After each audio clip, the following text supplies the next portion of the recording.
Fala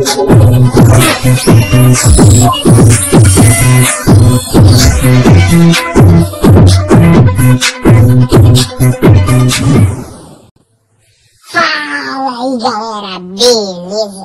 Aqui quem fala é o Líder dos Games com mais games.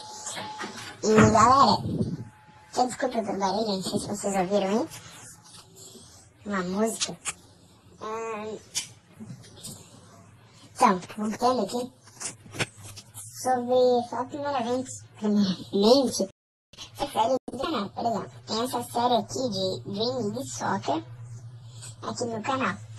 Essa semana tem outro episódio, beleza? Daí, gostaria que vocês dissessem mais séries pro canal, beleza? Só que o Embate do Castelo eu parei de jogar.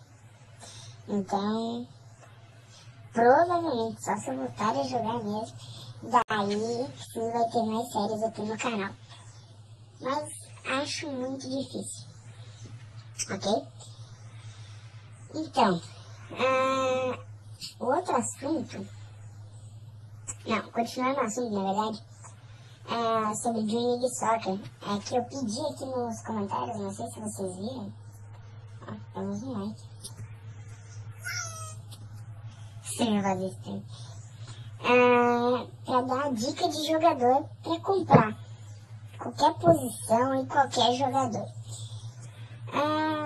Por exemplo, a gente já tem 597 moedas lá no Dream League Soccer. Eu já posso comprar quem vocês quiserem lá. O mais caro do jogo eu tenho pra comprar já.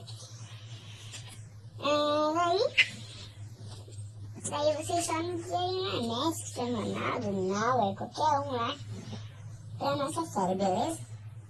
Outro aviso sobre os comentários. Por exemplo, as notificações. Essa pessoa aqui, a culpa é do editor. Valeu mesmo pelo mais um inscrito, pelo mais um inscrito. Tá? Só tem um problema em responder seu comentário, se você estiver vendo esse vídeo, por causa de um motivo. Ó, subi lá no meu e-mail aqui. Só que o problema é... Aqui, deixa eu baixar assim. O problema é que, ó, seu comentário não apareceu aqui. Porque eu não faço ideia. Eu ainda não sei. Mas acho que é alguma coisa na configuração, mas eu ainda não consegui descobrir.